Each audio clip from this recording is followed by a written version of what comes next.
It was all a dream. I used to read Word Up magazine. Salt and pepper and Heavy D up in the limousine. Hanging pictures on my wall. Every Saturday, rap attack Mr. Magic Marley Marl. I let my tape rock till my tape pop. Smoking weed and bamboo, sipping on private stock. Way back when I had the red and black.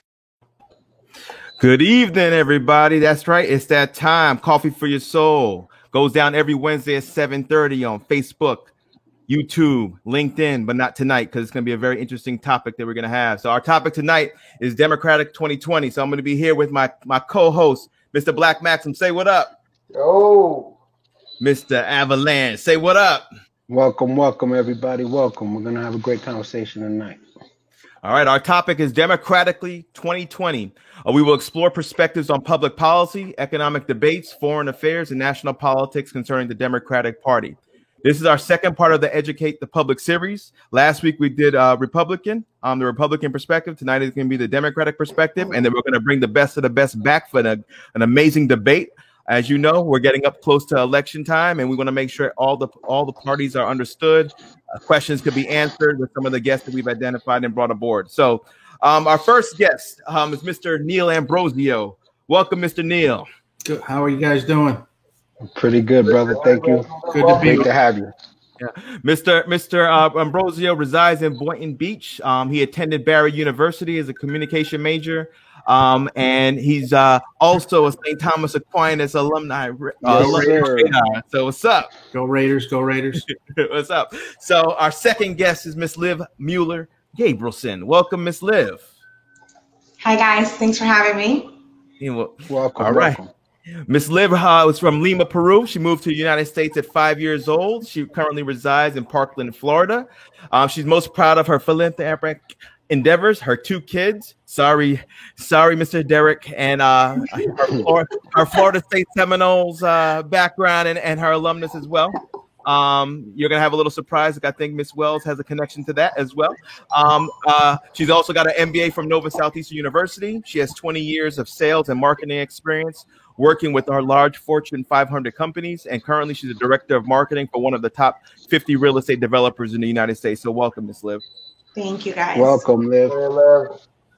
And our third guest, Miss Natasha M. Wells.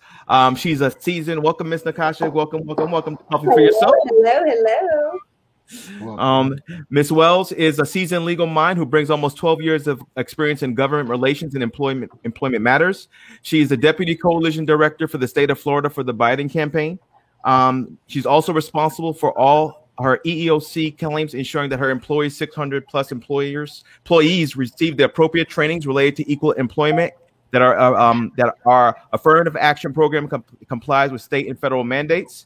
She's also 2019's top 40 under 40 by Mass Transit. Congrats. Awesome. Magazine. So congratulations on that. She's her alma mater at Florida State University. So she also the FSU Seminole. She received her doctorate. Yeah, man, it's gonna be a long night, man. I guess it happened because the game is on Saturday and everything. Gosh, she received her doctorate from St. Thomas University. And a fun fact: she competed in the Miss DC USA pageant in college. So it's funny. What's funny about that is that a friend of mine won in Miss DC USA. So I know somebody. So that's awesome that I know two people. That's awesome.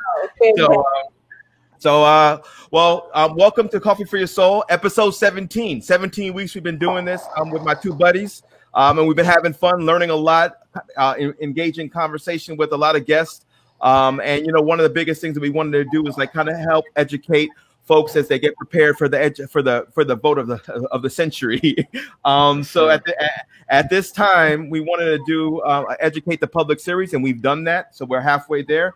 So the next thing that we want to do is kind of kick off a start of a discussion. But before we do that, I want to give a little bit of respect to somebody that had done so much great things for our country, and we need to really pay mind to that. And we're going to do that right now.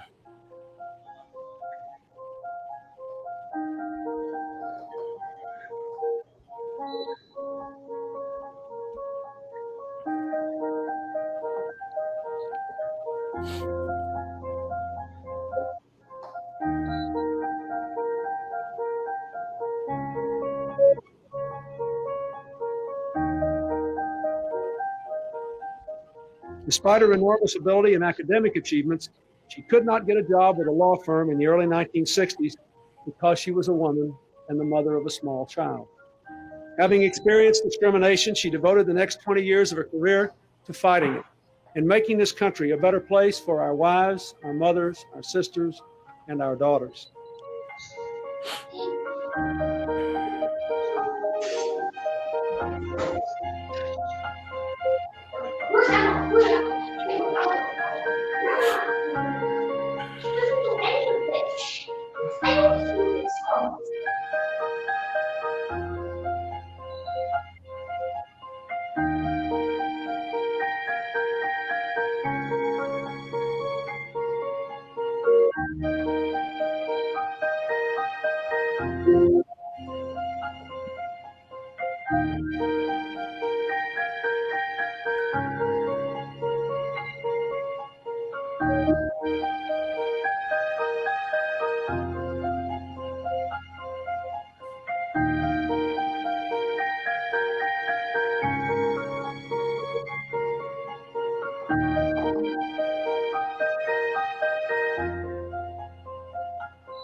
So we want to give a little respect to RBG icon.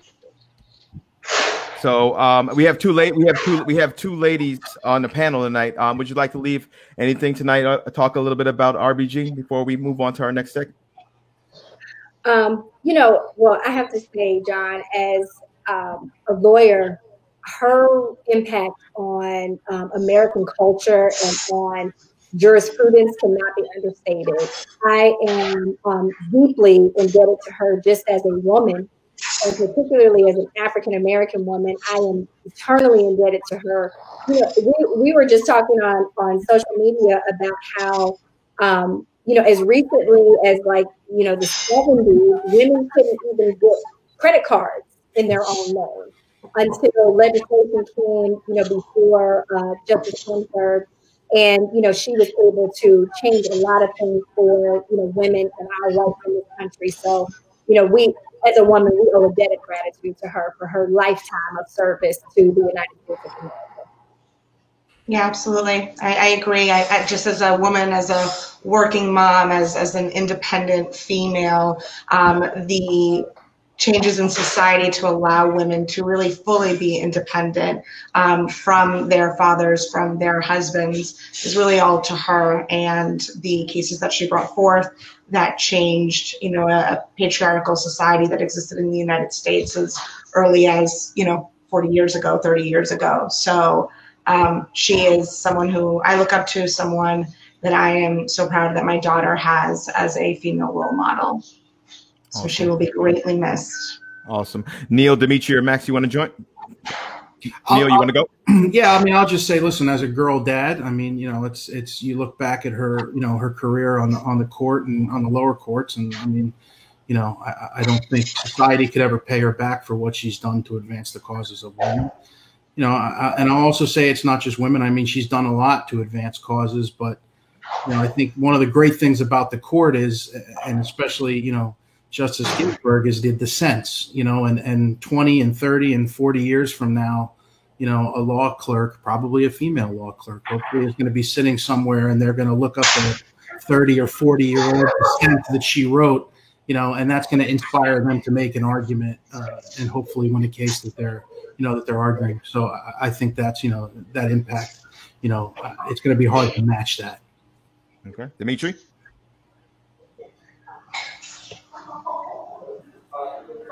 I'll be talking to the mute button.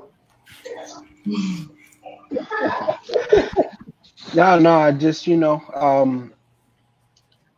I to be honest with you, man, I haven't really did too much research on her career, but I know that, she did a lot for women and the advocacy of women.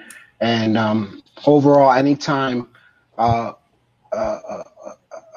gender or race or of any type, holds a position of power, it's uplifting for those people or as a whole to be able to see that it's possible to attain the highest levels of government, business, and and otherwise. So much respect to her. Rest in peace to her, and may her legacy continue.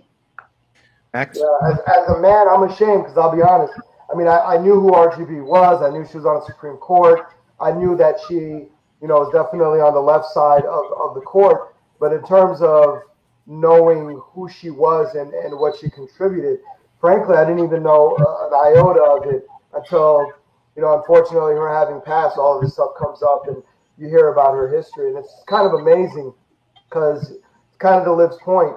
It wasn't that long ago that, women really had very limited rights and abilities. I mean, it was almost borderline Saudi Arabia-ish in this country not too long ago. When I say that, I mean, heads weren't being cut off. That was way back. But needless to say, one woman did have limited rights. Even into the 60s and 70s. So, we talk about equality and breaking down barriers, and sometimes we talk about discrimination, and it takes on a racial undertone more often than not. But gender discrimination is just as big of a thing. And as a fellow girl dad to Neil, I got 2 daughters. I got to think about the world that they're growing up in. I'm trying to raise these little girls to be lionesses. There I go doing it, right? But thanks to people like RGB who kind of were trailblazers in terms of just creating a new standard for what's acceptable. It's kind of amazing. Like we live to be a part of somebody like that, and to actually see her career. Because all of us here, we're here for the Clinton administration. We were all in high school, right? And I used to say, sorry, I just dated some of us. Some of us. But really, it's a sad thing, and it's really outside of the sadness of just losing such a great figure, it's absolutely effing terrifying, given the current political state and what this vacancy represents. So that's probably something we'll touch on in the show. But yeah. Okay. Well, thank you, Max. So we can't start a party without one more St. Thomas Aquinas Raider. So we have to have Mr. Kobla Tete, president of AFK Food. What's up, Kobla Tete? What's up, Kobla? Welcome, brother. What's going on? How you doing? All right. Good to see everybody. Good. So before we start, and thank you everybody for taking an opportunity to kind of share that. So one thing we're going to do before we kind of get into any questions, today we had a verdict today about the 3 police officers regarding Breonna Taylor today. And I wanted to kind of get everybody's thoughts about what has happened today, about that. If you'd like to share something, as we know, based off the decision today, that one of the three officers today, only one officer was indicted due to the bullet going through the home of Breonna Taylor to somebody else's home. And was charged, and the other 2 gentlemen were not indicted at all. Does anybody like to have a thought? I'll start off with Liv first. Would you like to add anything, Liv? I mean, I have no words, right? Because I can't believe that in our country this is allowed. No knock warrants coming in. The militarization of our police is just it's insane to me.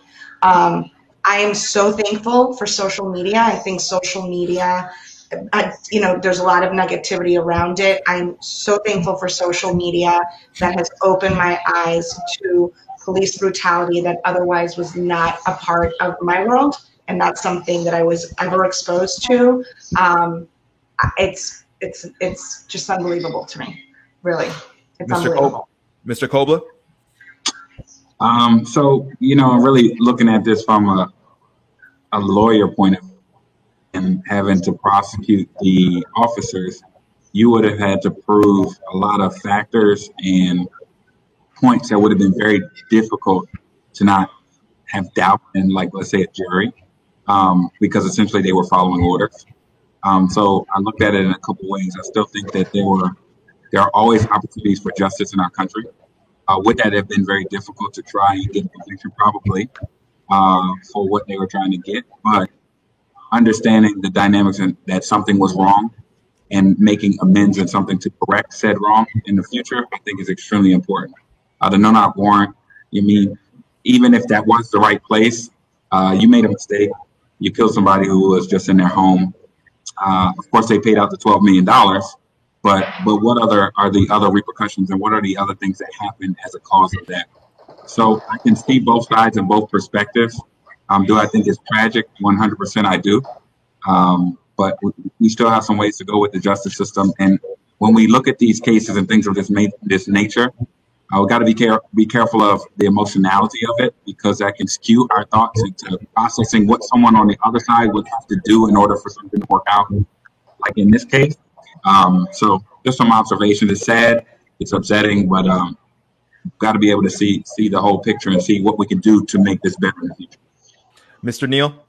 Yeah, I mean, I agree. I think I think the Kentucky Attorney General, I watched the press conference. I think he did as good of a job as he can with, getting the information out there.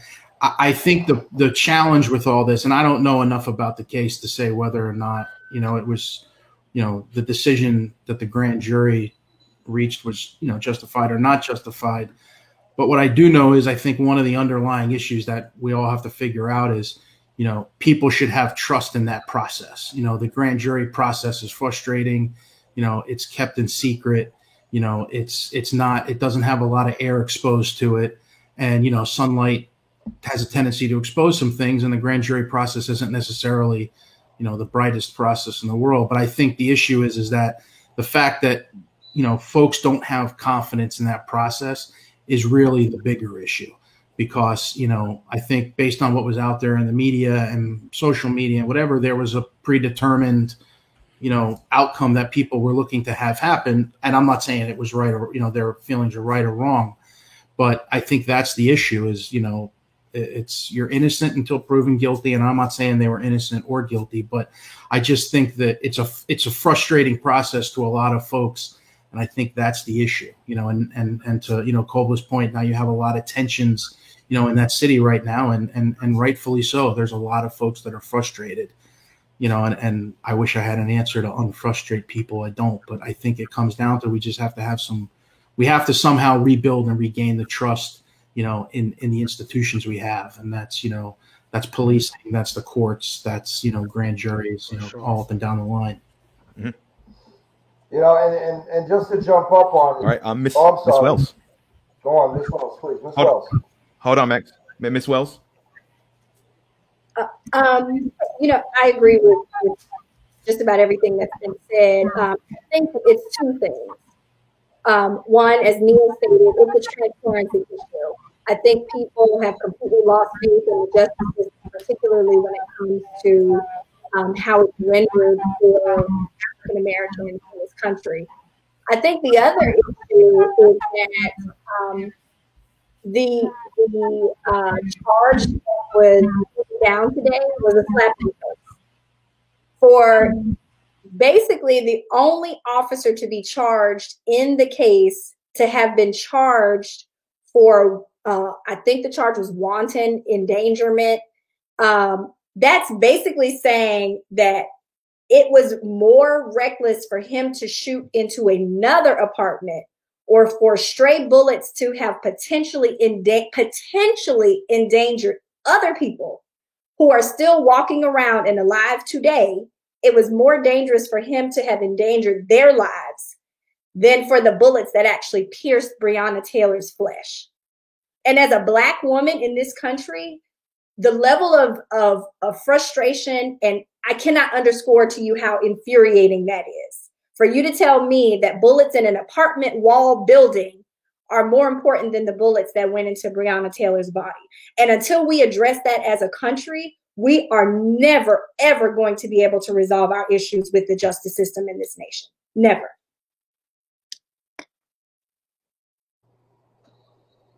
Yeah. I mean, and also policing in general. The fact that a trained officer is able to just shoot from outside a building into a window, not even knowing who's there. What if there were, I mean, that right there is also the issue with policing. And that's where you see movements arising like defund the police. And we have an issue with policing in this country. And that's really at the core of it as well. Next. No, you know, and just to close it off, because I think everything that everyone says is absolutely valid. But to the argument, you know, that Kobler made, seeing it on both sides, and, you know, once again, we want to, being a police officer is a hard job. It is not, things are not always, you know, black and white. Things are not always easily, you know, determined right away. But, you know, we forget the little details of this case. Do you remember the police report had nothing on it? It was incomplete, which showed that they did not plan this activity properly per their protocols. They were filling out the blanks later like ad libs, just trying to rush it so that they couldn't go to jail. You know, let's not be coy here. More often than not, unfortunately, cops are not held accountable when they make these deadly mistakes, so they are less inclined to de-escalate situations and make these kind of mistakes. And I think that's the shame of this verdict, because, yeah, she got $12 million, the family. That's great. I hope they do something with it to bring awareness. Yeah, I know there's been some changes in the law. And, you know, awareness has been brought about as a result of this. But at the end of the day, there's been no accountability, no culpability, no responsibility on the part of the officers who did not perform their police duties properly and ended up murdering somebody. And I think, you know, as things happen, because we live in this cycle of, you know, it's hot and then we forget these things. I love how Breonna Taylor's been in social media. People have not been letting it go. But in a way, it's sad because now it's going to be forgotten now. Now it's sealed. Now it's done. And you have officers, once again, who fail to protect the public. Frankly, they endangered the public and they murdered an innocent public servant, and no one was held to account. And we should all be heartbroken about that. White, black, Republican, Democrat, purple, green, yellow. It's a shame, and it really speaks, once again, to the long way we have to go for, once again, trust between communities and the officers policing them. Yeah, one other thing before that I think is extremely important to the case is, you know, if you take 4 steps back to that case, you're like, okay, so the guy that they were looking for, they found months ahead of time. So where's the systematic breakdown, and where's the responsibility there to have addressed the system so that you don't even go to that house? Right. And so that's taking responsibility 2 to 3 steps higher than just the police officers, because the police officer is one level, but how did you follow these steps to end up in a totally wrong circumstance that you shouldn't have been in? And that's a breakdown systematically. It might be a breakdown in leadership, but that's when that accountability really has to be looked at. But I would like to add to that, and I think, you know, this is where the message has kind of gotten lost. And I'll say right now, defunding the police is not the answer. The answer is to increase the funding. They need to be better trained. You need more implicit bias training. You need more de-escalation tactics. You know, I agree to a point that, you know, the militarization of the police has probably gotten to, you know, too high of a point, but, you know, people need to be better trained. You know, unfortunately, in a lot of areas, you know, the makeup of the police department doesn't reflect the demographic of the areas that they police. And I think you can extrapolate that out. Government doesn't represent, you know, you can go to house governments and you know, state houses and federal government. You know, the makeup of those institutions don't necessarily accurately reflect the makeup of the country. But people need to be better trained. You know, the situations that, you know, if a cop went through training 20 years ago, the situations that they're encountering now are completely different. You know, and I think you need to retrain them. It's taking money away from, you know, it's the same argument that teachers have. You know, they say the schools are terrible and public schools are in trouble, but they keep taking money away from teachers. They don't need less money. They need more money, and they need better tools. You know. If I may, I just want to say I think there's a lot of misunderstanding around the issue of defunding the police. That's the first thing. I think it got this huge blow up on social media where people think that it's, especially there were even campaign ads even addressing the issue where it looked as if, if someone's breaking in your house, there won't be a police officer to respond to your issue for 5 days. Right. That's absolutely absurd. And that's not what the whole movement about defunding the police was about.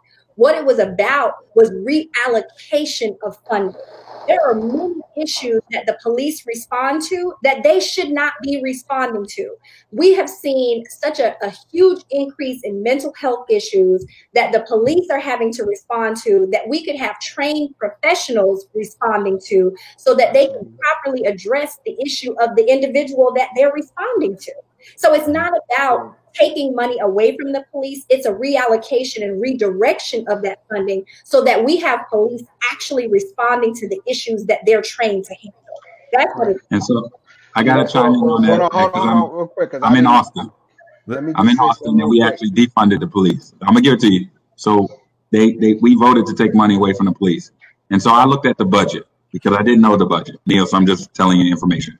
And so Austin's police budget, do you know what it is? Have you heard of what it is, Neil? It's $434 million. Wow. If you can explain to me what Austin, who has a very low crime rate, needs $434 million for, I would be amazed. The second part of that, Neil, is I looked at what they were allocating other funding for. Community development had $12 million.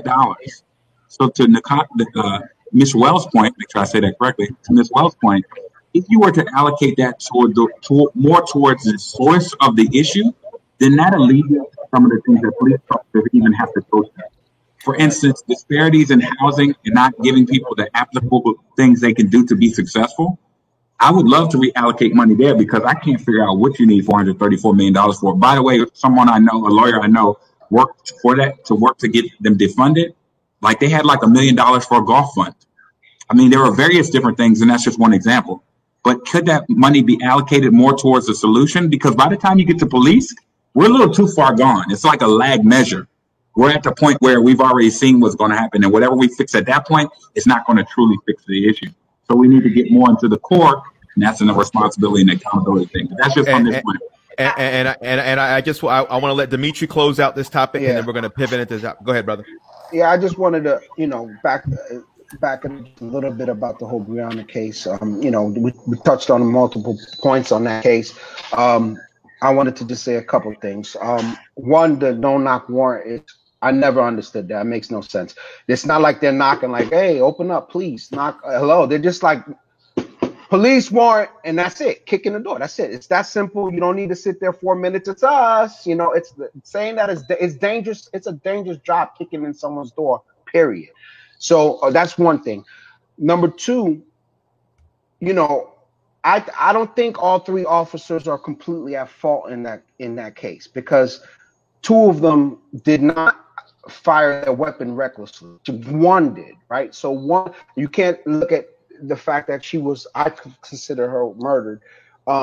And all three of them are accountable for them. It's that one officer who fired through the window multiple times, not knowing what he was firing at, who he was firing at, heard one shot fired from inside and decided that he could just go crazy. So as far as the other officers not being charged with murder, I'm not, again, emotionally, you gotta step away from the emotions. They were not I don't think they were responsible as much as the other officer was. And I do feel that, to Ms. Wells' point, they just don't value people's lives. The fact that the bullet went to the neighboring apartment and that's where they figure the crime occurred is insane to me. That's something that we need to fix. And the final point is we have to be careful with how people phrase, defund the police and all that. It's used as a talking point. People here defund the police and then they think take the money away. That's not what it means, right? It's back to what Kobler was saying. It's about reallocating the funds, maybe in the same place, but for different purposes. So that's what I wanted to say about Thank the you. Breonna case. Thank you everybody for chiming in. And I just wanted to make sure that we had the opportunity to talk about current events because there's a lot going on since our last episode, and it was really paying our respects in multiple areas as well as talking about this topic. So we're gonna get after all of that, we're gonna get into our topic tonight. Our topic tonight is Democratically 2020, and I'm gonna throw out our first question. Why haven't we seen any aggressive campaigning from the Democrats? So I'm going to start off with Ms. Wells first. Ms. Wells, I'm going to let you go. Go ahead. Well, I think it comes down to just the difference in ideology about how we approach campaigning. We've seen our former First Lady and who's my personal forever First Lady, Michelle Obama, say, when they go low, we go high. I think it's just a difference in approach. We have a mindset about informing people, about educating people about the issues that matter. What are our positions? What are our platforms? What are the next 4 years going to look like under a Biden administration? I think that's what voters really want to know about. And I think, the opposition has taken the side of, lying, misinforming people, outright lies. And I think it's important to make a clear distinction between what the choices are for the next 4 years and beyond for this country. So I think it's just a difference in approach. Miss Liv, how do you feel? So I agree. I think someone has to be the adult in the room. And, unfortunately, the Republicans are not. The misinformation, the just blatant lying. From a marketing standpoint, right, as a marketer and brand and PR, my only wish is that the Democrats would take a little bit more control over the narrative. So to, our point about defunding the police, it has a very negative connotation when all in all, I think it's a very positive thing in the way that we provide services and the way that we can provide training. I think for the people who take this as a negative on, police officers and the lack of support for law enforcement, it's actually the opposite. It's just providing more training, more resources. So I wish that sometimes we would take more control over our talking points and better phrase them, because I do think that the Republicans do a great job of taking one little tidbit, manipulating it and spewing it out, and that becomes word and everything else is fake news. And I do think that we could be a little bit more aggressive in controlling the narrative. Mr. Neal?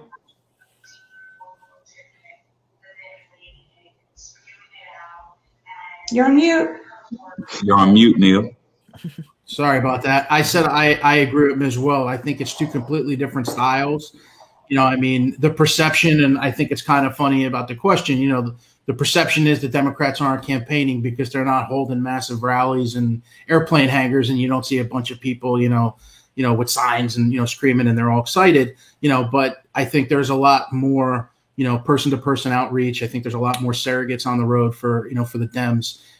Stacey Abrams has been out. Michelle Obama's been out. They've been reaching out to labor. They've been reaching out to, all the different, groups that they need to try to, get the folks who are still undecided and explain to them why they think,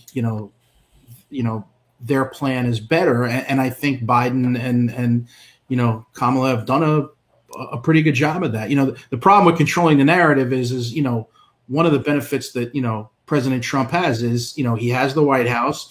He's got a press conference that he can call every day, which essentially has become, a pre-show for the campaign rally that night. And listen, there's a tremendous advantage to an incumbent, and especially when the incumbent's the president. But I wouldn't say that the Democrats aren't campaigning. I think they're campaigning in a different manner, and I think they're campaigning in the places that are harder to try to bring people over to their side, as opposed to what the how the president is campaigning, which is, I'm going to go to a county that I won by 20 points last time around, and I'm going to, pull the plane up and, dust off all my greatest lines, and everybody's going to cheer. So I just think it's two different styles. And let me just say, I wholeheartedly agree with Neil. I just wanted to underscore the point that the Democrats are campaigning with public health and safety in mind. Yes. And there is a complete and total disregard by the Republican Party for everything that the CDC has said about large gathering, completely disregarding the potential for the continued and further spread of COVID-19. So, is it public health or is it politics? Which one is more important? And I think the party is trying to underscore that people's health is way more important than a political rally. Max, go ahead, Max. Go ahead, Max. Okay. Well, I was gonna let D go, but I guess I'll just please D, go. I feel that like the COVID-19 has actually affected both campaigns, right? The conventions were unconventional. A lot of the campaign has been unconventional, but I feel that we have to kind of, and when I say we, I don't really consider myself a Democrat, but I usually lean left a little bit, but I do have a lot of conservative views. But what I feel that, the Dems, by playing by those rules of being, careful with the COVID-19 issue, it's a disadvantage because we're like Neil said, Trump can easily call a conference and that's campaigning for him. It's going to be on every channel. Anything he says is going to be debated on a nightly news. He can tweet something and it's on every headline. I just don't feel that we've heard enough from Biden. But D, I would challenge you on that because I would say that if you look at the digital space and you look at social media, Biden's campaign made some really good hires out of the primary process. They got some of Bloomberg's folks. They got some other folks from other campaigns. And if you look at their digital presence, it's massive. And I think if you look at some of the ancillary groups, whether it's a Super PAC or the Lincoln Project or any of that, they're driving a lot of message on social media. And to an extent, I almost think it's more effective because, it takes a lot for somebody to get dressed and go to a political rally, no matter what party, and put your face out there. But it doesn't take that much to sit on the internet and scroll through social media, and get the information. So you're 100% right, Neil. The digital outreach is where it's at because that's where you touch everyone. So, I see it just from my side of the business, increase in digital spend, increase in digital audience. You see lead generation from social media that before was just really a brand play. And yes, I think, yes, good that the Democrats don't want to go to the hangar and contract, COVID. And I think it just, again, shows like the maturity and the difference in leadership between the two candidates. But Biden himself hasn't been seen enough. It's not hard for him to follow, the COVID rules and everything and just use some of that campaign money to do a kind of like a town hall style, but with no one in the audience. It doesn't, no one really has to be there. That just takes good production and stuff like this where people can ask questions online and it's fed right in. And I just don't think we're seeing him enough. The campaign, maybe the, some of the issues that he's running for, but we're not seeing him. And I think, real quick before, I feel that he, like a lot of people feel that he's not sharp enough on the fly for those type of interviews. And the ones that he did do, from what I hear, they were pre-recorded. I think that's gonna be an issue when we get to the debating because there's no pre-recording there, and Trump's a beast when it comes to. But that's such a talking point. They're 3 years apart. Everyone makes it seem like Joe Biden's 145 years old and Donald Trump is 20. They are 3 years apart, and that is a talking point that has been put out into the media to, paint this picture of, he's got dementia. And all. It's just not true. Keisha could probably talk more to this, but I believe he's done town halls. I believe he's done virtual events. To Neil's point, he just doesn't have the stage of the White House. Here's the thing. Listen, Biden's got my vote. Okay, I'll say it right there. I'm an independent. Don't go too quickly, Ms. Wells, because here's the issue. The Democratic Party, and I'm sorry to say it, I might ruffle some feathers here, it's a no-energy party. It's vanilla ice cream on a boring day with nothing to do. I'm sorry. The Democratic Party had some vigor this year in this election. Let's talk about it. Bernie Sanders, who, I had my hat in with him. He had energy. He had momentum. He had something. He had panache, and we all remember the Tuesday Night Massacre when every single establishment Dem turned their head and said, you know what, I'm done campaigning Biden. Klobuchar, I'm done campaigning Biden. You had, what's his name? Buttigieg. I can't say his name right. Buttigieg. He campaigned, right? Oh, all of a sudden tipped my hat, Biden. So you had somebody who had all this energy for right out of Iowa, the first caucus. Bernie Sanders doing great. He has a huge grassroots organization under him. And the Democratic Party literally suffocated him. And I'm not taking away from Biden. I think Bernie did present a lot of issues because being branded as a socialist has its issues there, even though, we are kind of a socialist democracy, if you want to go there with it, right? Call a firefighter, they're going to come take care of your house. So anyway, I go there to say, now he's got my vote. I'm going to vote for Biden. But what is the Democratic, and this is for you, Ms. Wells, what is the Democratic Party, and in particular, and we're 2 months away from the election, so maybe too little too late, but just moving forward even, because I asked the same question of our Republican friends last week. If Trump, God forbid, Trump gets another 4 years to try to destroy this republic of ours, right? But let's say it happens. We're still here, the bombs didn't go off. What does the Republican Party look like after that? Well, I say the same thing to the Democrats now.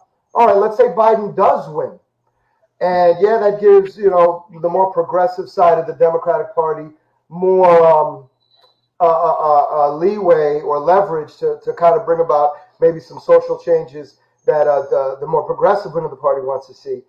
But is the Democratic establishment kind of not really giving enough attention to that wing of the party? Because that's where the energy's at. It's not with the establishment, because I'm watching the establishment's energy. It's not there. If I'm wrong, prove me wrong. And I pivoted the question to where you were going, Max, because I think what are the attributes, characteristics do we look for in a candidate that Joe Biden and Kamala Harris embody? And I'm going to start off with you, Kobla, because I didn't get a chance to talk. So what do you, please jump right in. Let her answer. Let me reply to Max. Yeah, absolutely. Go ahead. I just want to say just very quickly, I think one of the major issues is that Democrats have to fall in love. Republicans fall in line. Okay? And so what we need to understand as the Democratic Party is we need to fall in line. We have two very, very capable candidates in Joe Biden and Kamala Harris to lead this country. And I'll even pivot into the next question. Joe Biden has already showed us through his Senate, time in the Senate, as well as his time for 8 years as the vice president of this country. Let's just talk about COVID. Why have we never had an outbreak of a pandemic like this under the 8 years of President Obama's administration?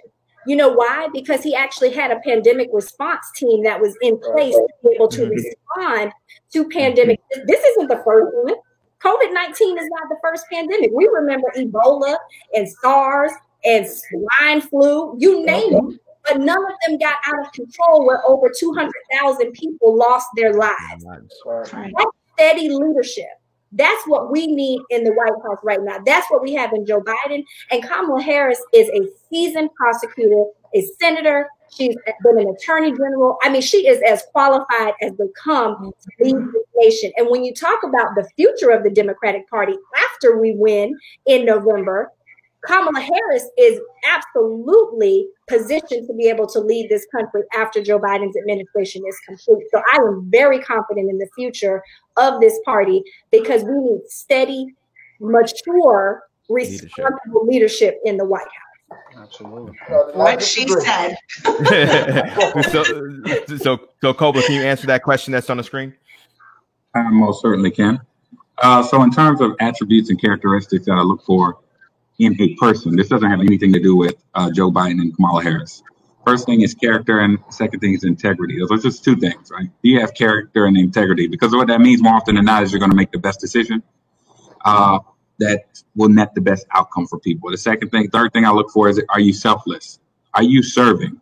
Is your objective to serve? Because essentially public office is just that. You're serving the public who elected you. So your number one criteria should be, I need to do what I can to make sure that I serve the public and do what's best.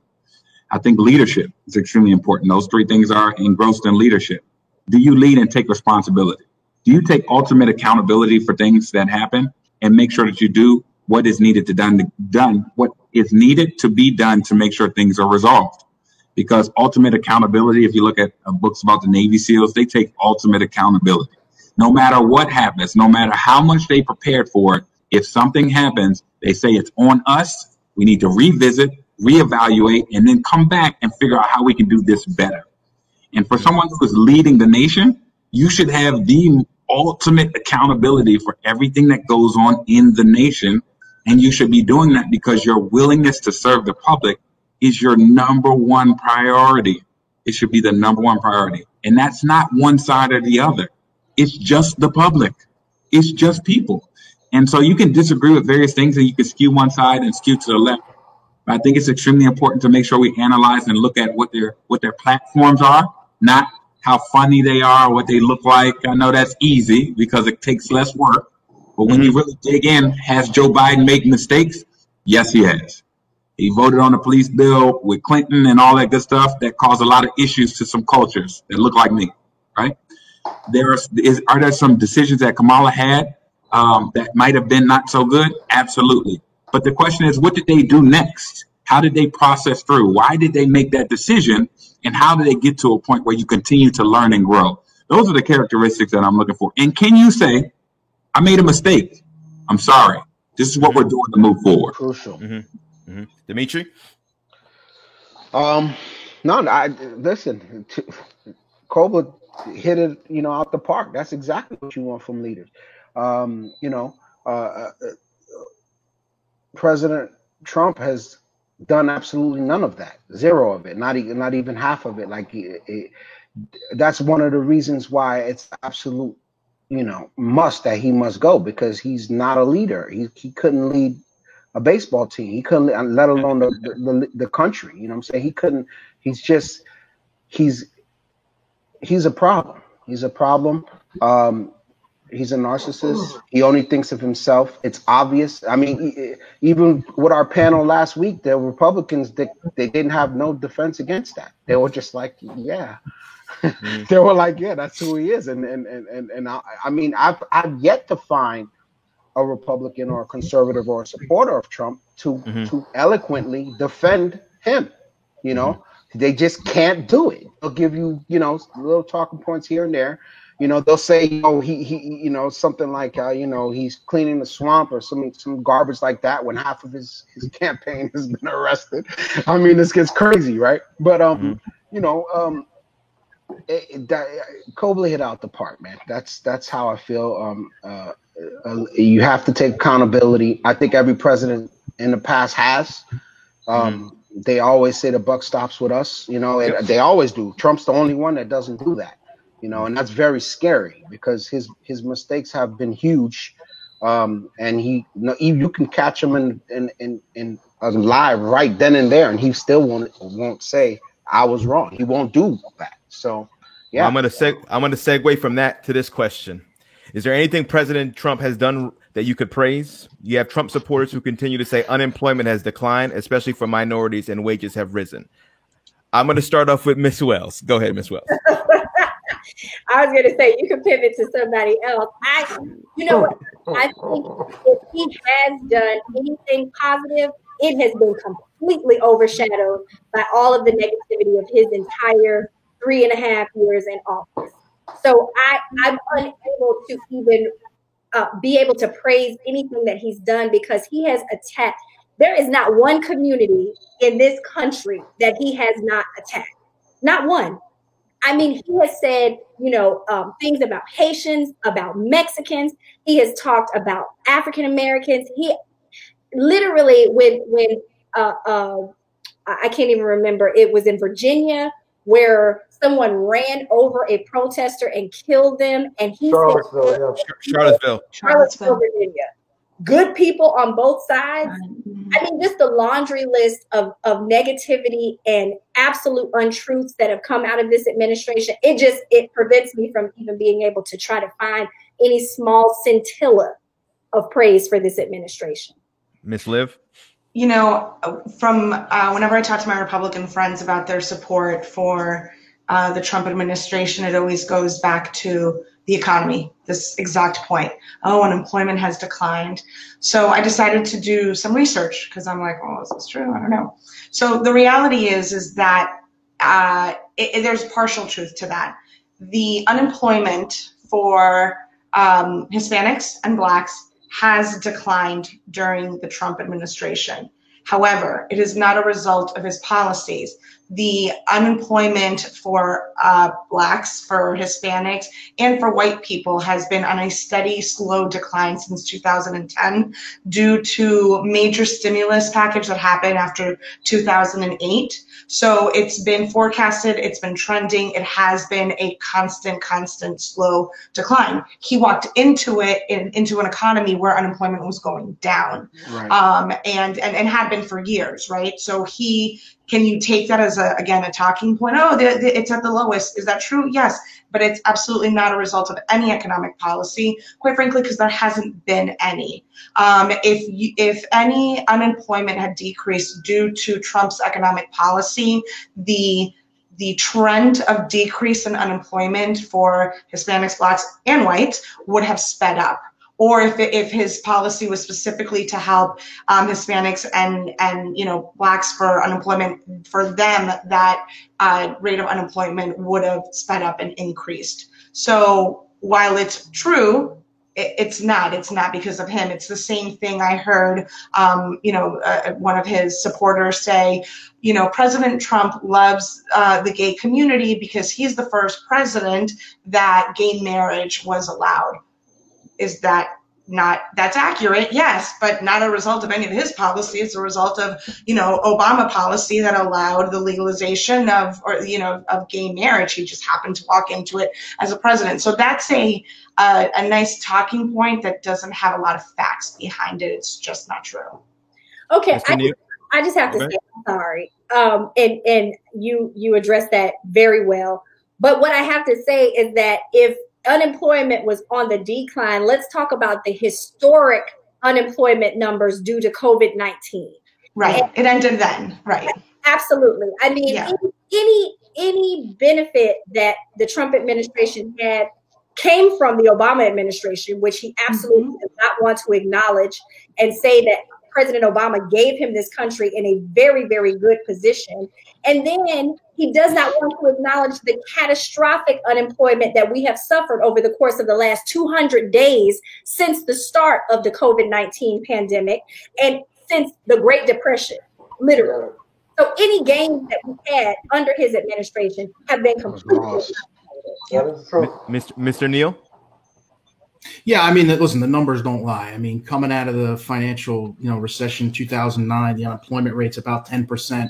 When President Obama gets elected, his last year it was about 4.7. So if you look at pre-COVID for 2019, President Trump brought it from 4.7 to roughly 3.5. So the numbers don't lie. Now, I would say that if there's one thing positive that I think President Trump has done for the country is that I think he gave us all, or a good portion of us, a pretty big reality check. And I think that reality check is that how fragile this experiment of, democracy is, because for the most part, and I don't think there's anybody that will disagree with this statement, he beat a very well qualified field of Republicans through a really tough primary And then he took down probably, maybe not the most likable in the polls, but one of the most qualified candidates that Democrats have ever put up to sit in the Oval Office. You can't take that away from him. I'm sorry. The way he did it was through marketing. The guy is a master marketer, and he marketed himself, and he found the hot buttons that he could push with folks, and he pushed them, and he pushed them all the way to the, to the Oval Office. I think now what we've seen is, through this experiment of the Trump presidency, that there's a lot of issues here. We have a big economic problem right now. We have a COVID problem right now. We have an unemployment problem right now, and you have a social justice problem right now, and you need somebody to fix it. And when you go back to, well, what are the qualities? The one thing that everybody missed in their reply was the most important. You have to have empathy. You can't heal the country. You can't fix the problems that are happening on all these, streets right now where people are protesting and they feel disenfranchised. And they have, I've talked to folks that I've known for quite some time now who are, African-American or Latino or whatever. They have a distinctly different view of this country than I do. And I can't, you talk about perspective. Their perspective of this country is different because of what they've had to go through. And I've talked to some of them, and it's almost as if we're living in two different Americas. And I think the only way to fix that is you have to have somebody with empathy towards people to bring everybody to the table and say, how do we get better as a nation? How as a nation do we evolve? And I just don't think that that's in President Trump's toolbox. I just don't think that that's something, he has in him. And I think we've had, 3+ years to see that. And I don't think it's something that he's miraculously going to, find on November 4th. I have a question for our three panelists. Would it be okay to go another 30, 40 minutes? Is that okay with you three? Are you guys in a rush or anything like that? Or you have to sign off? I'm just asking because we're about to hit 8:26 and I want to check in. I'm good for now. For a little bit longer. I may not be able to hang that long. Okay. So I'm going to move over to another question. So Wall Street has praised the choice of Kamala Harris as VP. Why do you think financial special interests support her so much? And I'll start off with you, Mr. Neal. Actually, here's the secret with Wall Street. If you really look at where they spend their money, they spend it on both sides. Wall Street likes stability. Wall Street likes things that they can forecast on, and they don't like volatility. And I think, they support probably, they're going to support both parties because it's just in their interest. But, I think the reason that they probably support the Biden-Harris ticket is because they see a little bit more stability there than they see now.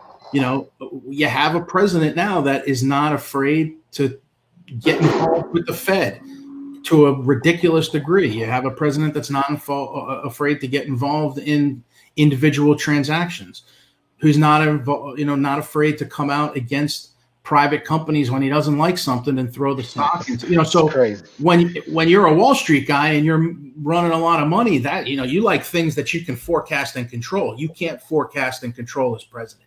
You wake up one morning, he feels one way. You wake up the next morning, he feels another way.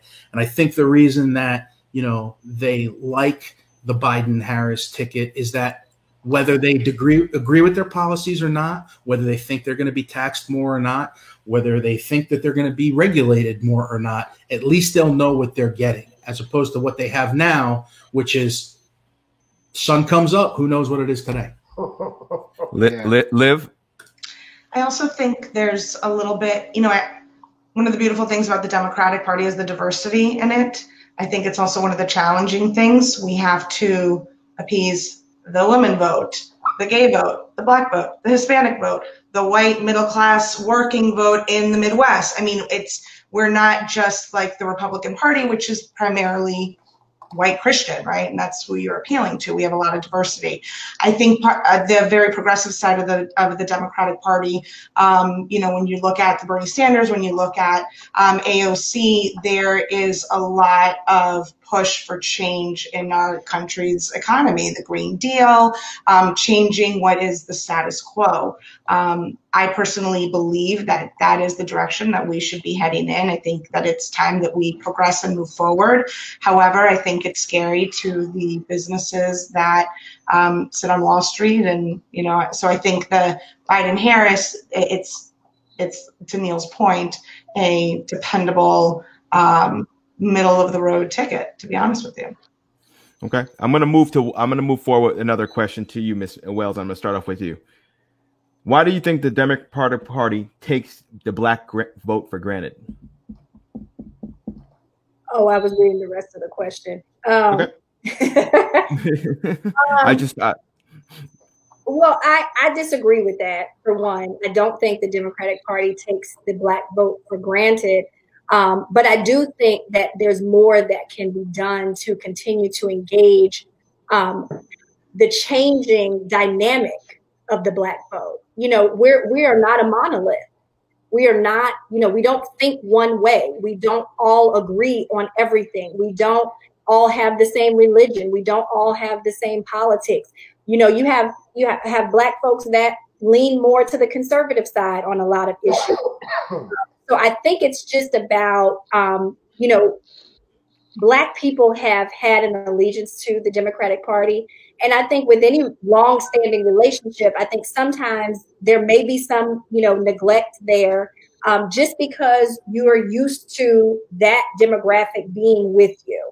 And so in an attempt to bring more people into the party, I think Liv touched on it earlier about our efforts to be more inclusive. Sometimes our issues may not be as focused on as they need to be by the party. We are ever growing. We have, Caribbean people that are coming to this country, and, Black and brown people coming from all across the diaspora. So I think it is incumbent upon the party to just continue to grow with the Black population and to continue to address our issues just as clearly and as acutely as we do for every other demographic in this country. Kobla? Yeah, so I'm not going to put it on a Democratic Party, but I'm going to self-reflect. So I also think that it is on the community to make sure we hold politicians accountable, regardless of whether they're Democrat or Republican. So you get taken for granted when you get complacent yourself, or when you, as well said, you're in a routine and you just kind of like, yeah, they'll do the right thing. They're for our best interest. Now you should be a little bit cynical about everything and do your research and get the information that you need so that you can make the best possible decision. Now, does the government and does this process make it easy to do so? I don't think it always does. But we can hold people accountable for that, and we can press the issue on that and say, why do I have to read 2 hours worth of information to determine who I want to vote for and then where I need to go to vote and to do this? It should be extremely easy for me to get this. If you want me to do it, it should be extremely easy for me to get the information.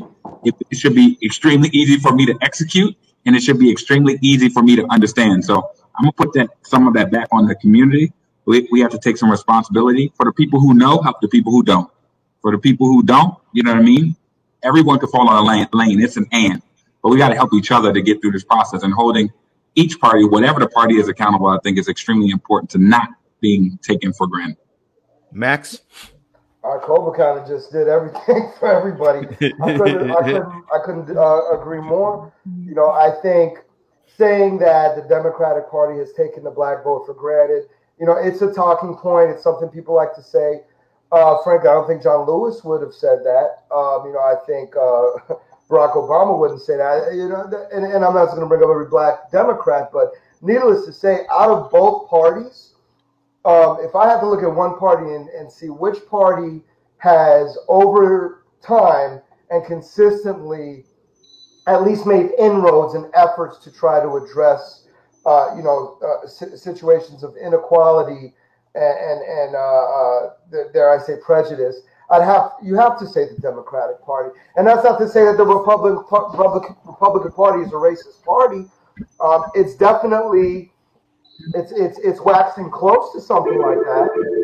But I think to Kobla's point, as a community, as a group, blacks, which, what does black even mean? The diaspora of black people is so complex and multi-layered. But I think definitely we can't just expect politicians to have our best interests in mind and waiting for them to tell us what they're going to do for us. We need to do a better job of explaining and demanding what we want to see. And frankly, justice and opportunity and, improvement for the black community is improvement for America, all the communities, because at the end of the day, it's the whole point of Black Lives Matter. It makes me crazy when people, all lives matter. No, of course, yes, all lives matter. That's why we're saying it. You don't, no, you're not getting it. That's the thing. I hate to use cliches, rising tide lifts all boats, but that's the thing. I mean, as a nation, we are in this experiment of society, kind of how Neil put it. We're a long way than where we were. We've come a long way. I mean, word to this panel and word to my high school experience. I had the beautiful experience of going to high school with such an eclectic group of people, friends. I had friends from every single ethnicity, walk of life. In my high school, you had kids that was from the hood going to class right next to kids that was from the fanciest house in Weston. It's a very unique place, and I think it definitely spoiled a lot of us into thinking that's how everywhere was. And not to say St. Thomas didn't have its issues, but needless to say, I think that's the whole reason. Like, look at this panel where we've known each other for years. I dare say, these people, I've known Neil since middle school. Okay. Right. I'm talking about Dungeons and Dragons figurines in his room that he painted meticulously with his glass. No, I'm joking. He's like, easy.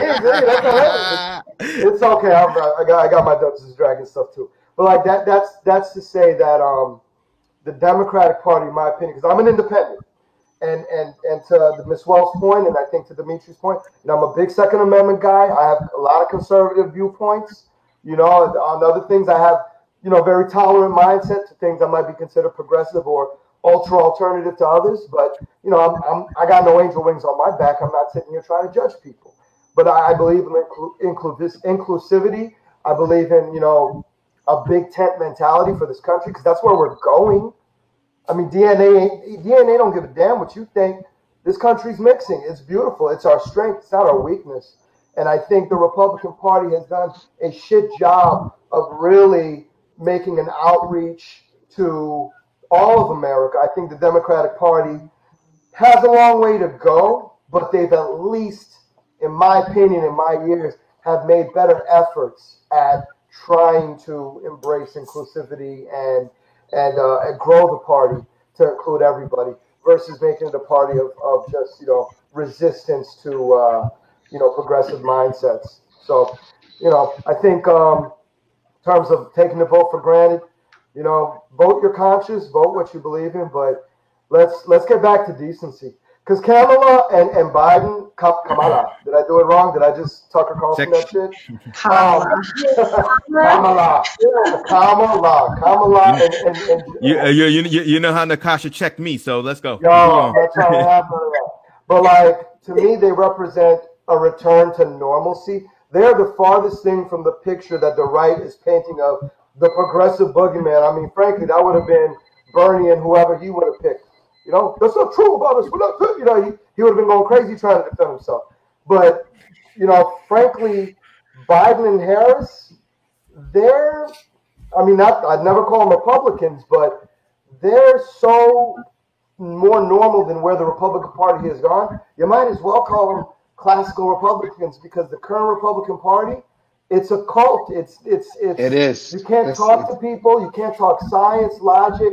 I mean, you can have opinions on shit, but it's not. The world isn't flat, man. Like, you got stop. There's science. Just because you bring a snowball into the Congress room that you picked up outside doesn't mean that climate change doesn't exist. What are you doing? But at the same time, look what happened with Tim Kaine a couple days ago. It broke my heart when we're talking about the situation with RGB, and he's talking to CNN. I forget which commentator, and they're asking him, "Hey, are you guys gonna, possibly float the idea of another Supreme Court justice to even the field, or are you going to possibly go for impeachment?" This guy Tim Kaine said, the former vice president nominee, "I'm going to appeal to Republicans to look for the honesty in their heart and vote true and do what's right for the country." Which Republican senators? The ones that let this guy swim with the Russians in the pool and didn't do a damn thing to drain the swamp? They swim with the alligators. So those Republican senators, Tim Kaine is waiting for them to have a conscience on year 4. That's what I mean when I say the Republican Party has to do a better job. You know, you said when they go low, we go high. Democrat Party has to do a better job. That's what I meant. That's what I meant. Thank you. When they go low, we go high. You know what? Listen, going high is we need to go for the jugular because this is the future of this country. I'm done playing patty cakes because I'm not a tenderfoot Democrat. I'm a Democrat with, you know, I sound like an Antifa freak right now. Well, we can segue right into your roast. Let's roast. Go on roast. Yeah.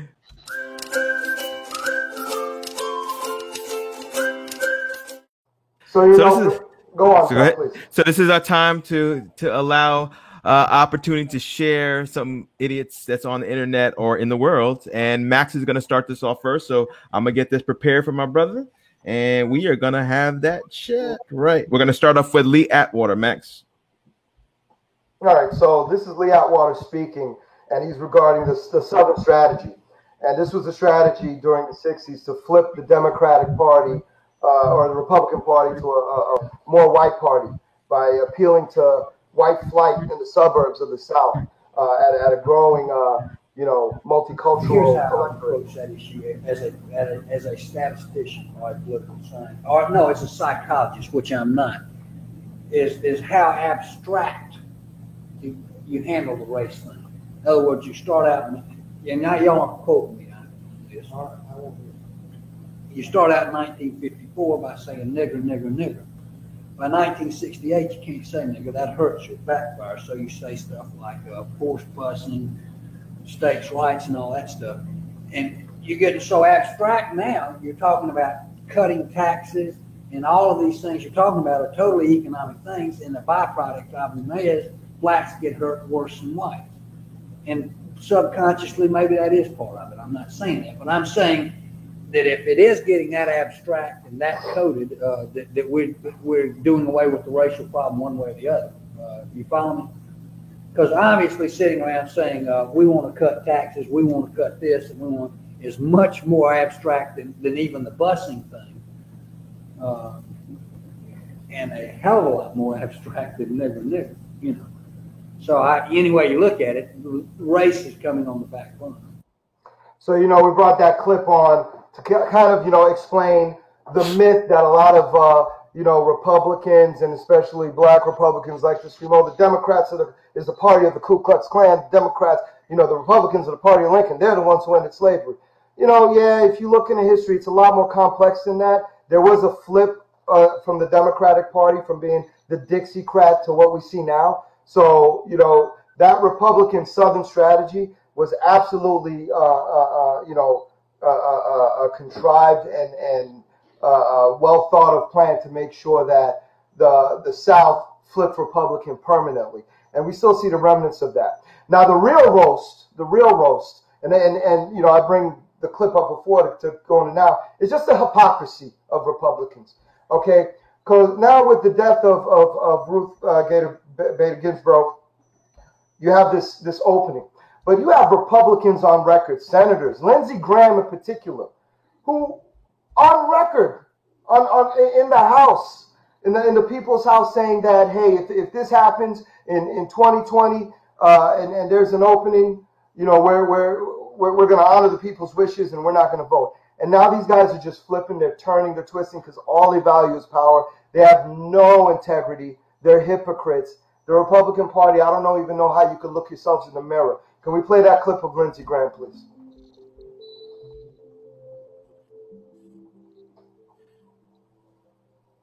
I want you to use my words against me.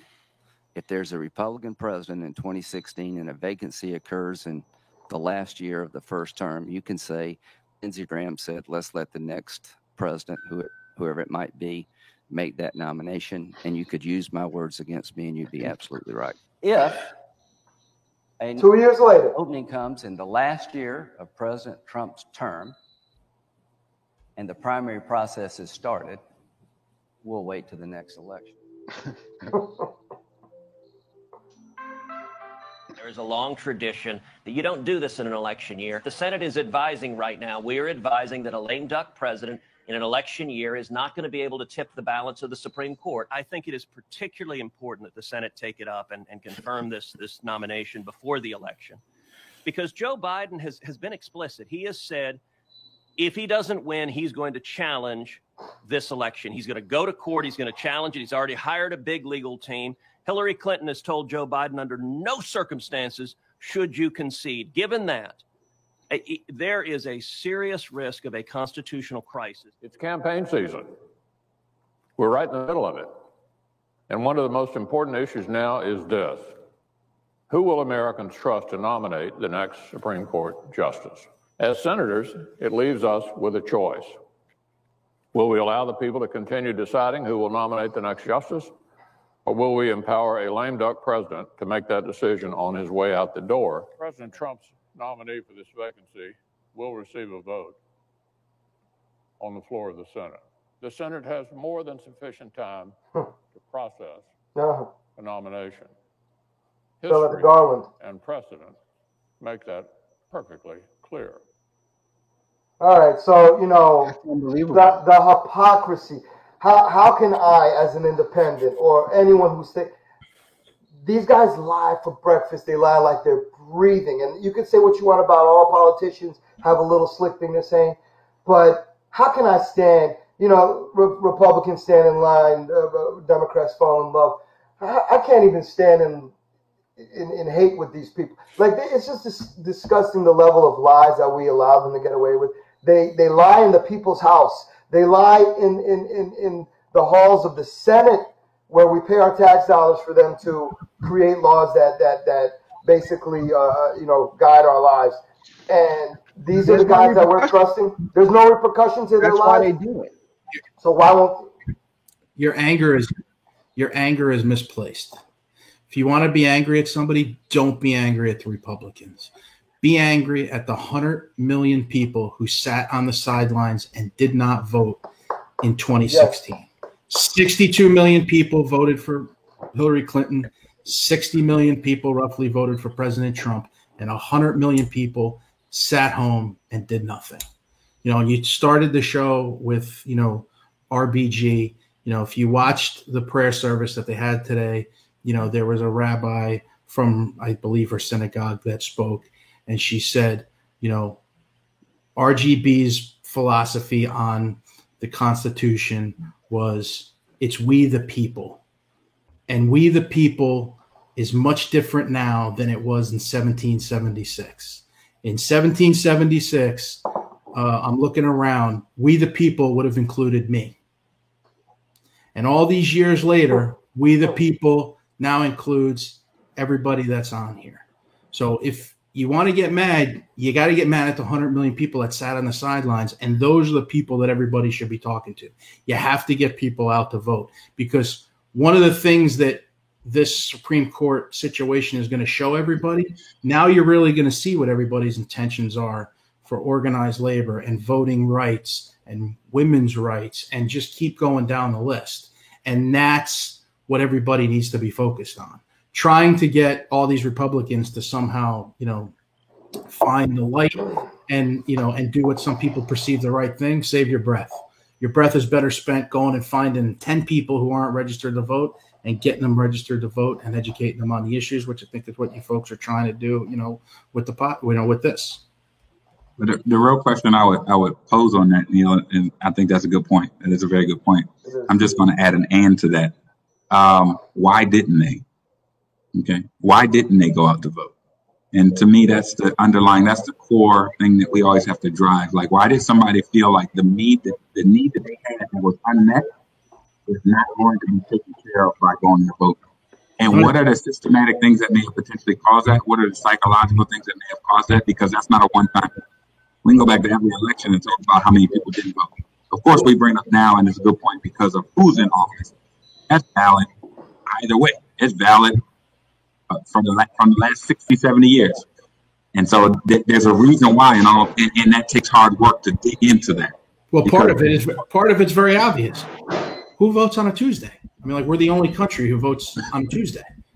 It's not exactly the most convenient day to vote. I mean, obviously you have early voting and people can do mail-in ballots and this and that, but I mean, like, voting to an extent was designed to be somewhat restrictive, and it was designed to be restrictive by the people who's, were in favor of having it being restrictive, because to an extent they were afraid of what we, the people, might become. And I keep going back to that because I think I think it's great that there's two lawyers on the call, because, if you look at the Supreme Court and you look at the decisions that'll come out and you look at gerrymandering and you look at all these different things, what do they call them? A constitutionalist, or somebody who believes like Scalia in a plain reading of the Constitution. Well, a plain reading of the Constitution valued 1, 2, 3, 4 people is 3/5 of a man on this. I mean, that's what a plain reading of the Constitution said.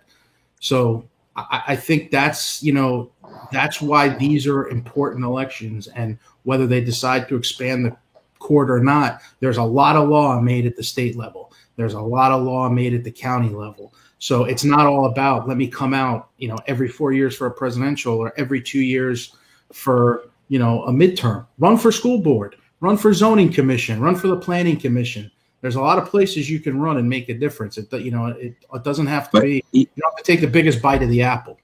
Oh no, I agree with you wholeheartedly, but I also got to think like that can be misconstrued as a privileged point of view.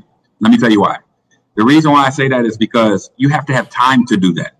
And if I'm in a certain mode, or if I'm in a sort of social economic status, I don't have time to do that. I can't allocate the resources that I need to be on the school board. I just got elected for Urban Renewal Board. And the amount of hours they want you to do for volunteer service is crazy. Then let's talk about city council meetings. When are they? Similar to what you're talking about on Tuesdays. They're in the middle of the day when everybody has to go to work. So who's going to a city council meeting to verify what they are or are not saying? And I think that goes back to my point earlier. Why isn't this made easy for me to get information and do the things that are helpful for me? It doesn't make any sense that they're difficult. Now, I understand that these things are in coincidence and people didn't necessarily pick this thing to happen at this time and coordinate it with this that came around. But you got to take a step back every once in a while and assess the situation and see where we can make some things happen that allow this to be a more fruitful system. And that goes for both Democrats and Republicans in regards to parties or any party that's running. If I Go ahead, Natasha. I just wanted to say I appreciate what Neil said about how diverse this panel is, and I think it is reflective of where this country is going. But I would submit to you that this country under this administration actually does look a lot like 1776. When I watch a Black man have a knee held on his neck for 8 minutes and 46 seconds in broad daylight by a police officer who is charged with protecting and serving the public, that looks like 1776 to me. When a Black woman gets killed in her bed at night while she's asleep and has not committed a crime, that looks a lot like 1776 to me. So I would submit to you that while we have come a long way, we still have a long way to go. And under this Trump administration, if we allow him another 4 years at the helm, there's no telling what this country will look like 4 years from now. So make sure you vote Biden-Harris November 3rd. Go ahead, Liv. To your point, do I believe that every Republican is racist? No, I don't believe that. But I think the inability to hold the current president accountable for his words, for his actions, you are basically giving a green light to racist behavior, to racist rhetoric. You are accepting of that. So you might not be racist, but you're okay with racism. Revamping in this country. So, and to Neil, to your point, I mean, I do agree. Yes, we need to go out and we need to vote. And what Kobla said, why aren't we? I think because people aren't paying attention to how everything really impacts them. I mean, there's people that I know that just don't care about politics. And for me, that's unheard of, because how can you not care about politics, right? But I think that's where we have to make noise. That's where we have to speak up. We have to make noise. We have to show, to the earlier point, the hypocrisy that is going on in our country right now, because that is the way to create engagement that will then create people going to the polls. I said earlier, I'm so thankful for social media because it is giving me exposure to things that I probably would have never had exposure without. And it's changed my opinion of things. It's made me reflect on things that I could do better, on things that I didn't know that I was in systemic racism, things that I didn't know that I was doing. And, you know, you guys are my friends. I feel like I've always had a diverse group of friends, and yet still I didn't know so much that I'm now learning. And that's important. And as we begin to wind down, there's one thing as we prepare for one of the upcoming debates that they have. I think, Dimitri, you said September 29th, correct? 29th, and I think the 22nd of October, and the vice president debate is October 7th. So, Liv, I'm going to start with this. How would you handle a general election debate against Trump? What would be the first thing that you would strategize to go with? I would, first of all, be very well versed in the regurgitation of talking points that happens in the Republican Party. Make sure to support that with facts. And I would, anytime that Trump has one of his lies, I would use their own words by saying fake news, fake news. But that's just the petty in me. And I have no qualifications in campaign strategy, so I will leave it to other people to make a point there. Dimitri. Well, how would I handle a general election debate against Trump? I would point out just that he's a liar. That's it. You're a liar. Anytime he says a lie, I would hold him accountable. I don't think they do. I don't think anyone does it. I think we've just accepted the fact that he's a strategical liar, and we give him the benefit. Like it's almost like you know he's gonna lie, but there's no repercussions for his lying. And back to real quick, say why are not people voting? People don't vote because they don't believe the system gives a damn. I mean, look at the roast section. These guys literally two years ago, a year, said one thing on camera in front of the world and then turn around. And now with 2 months, less than 2 months before the election, they completely changed their view. Like, why would I vote? I mean, I know why I'm voting. Don't get into it, but I'm playing devil's advocate. Why would I vote when our politicians can do that with no repercussion? They change like wherever they need to go, and there's no repercussion. I mean, there should be some kind of a perjury rule, a law. Like if you're a politician and you stand in front of the House and you say this, and you turn around, there should be a repercussion, and then there needs to be term limits for senators and congressmen, just like there is for president. Absolutely. These guys sit around and make a career out of their seat, and they do it. And once you can do that, I mean, why would I keep my word? I mean, absolutely, I could be here forever. But hold on, Cobler. Neil. Yes. What would you? I think I'm Italian, so we like Rocky, and there was the scene in Rocky where, they taught him to, fight one way, and then halfway through they told him switch. I kind of agree with Dimitri. I think Biden needs to come straight out and attack the points of hypocrisy, because nobody's going to expect, him to do that. And I think if you can do it in an effective way, and you can, go the places that people don't think Biden would go, because, in the last presidential, debates, it wasn't deemed presidential. But I think if you can do that, I think it'll be real easy to show that the emperor has no clothes, so to speak. And I think that takes a lot of folks, and that 10% in the middle that I think both sides are trying to vie for. And I think that helps, move those folks, because I think the bases are set. I think you have a percentage of Republicans that are going to, they've come out publicly that they're going to vote for Biden. I think you have a percentage of folks that will quietly vote for Trump, although they won't tell you that, but they will quietly do it. And then I think in the middle you have 10%, and I think those are the people that are going to end up, making a difference. So I would come right at him, and, he won't expect that, and, knock him off, off his game if possible.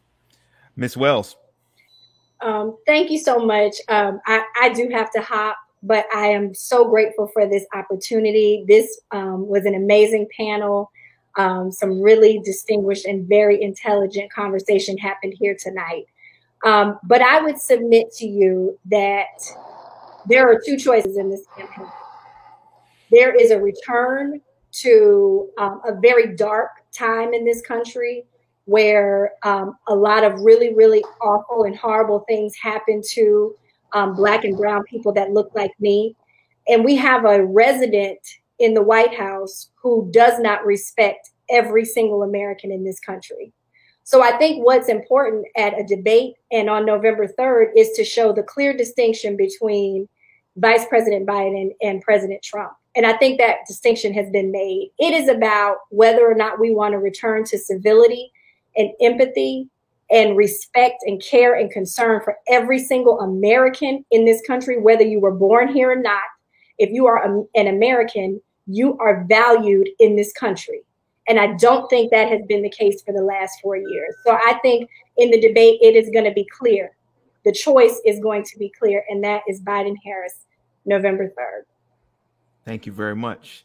So, because Miss Wells has to go, and we hit our 9 o'clock, so we're going to close it out. But, before we normally go, we kind of always just talk out and kind of close out. So I want everybody to say coffee for your soul.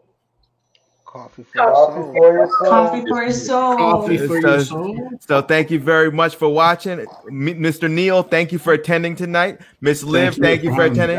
Mr. Wills, thank you for attending tonight. Max, Abby, great job. And Cole, we're going to close it out. Much love, everybody. Have a good night, everybody. It was all a dream. I used to read Word Up magazine. Salt and Pepper and Heavy D up in the limousine.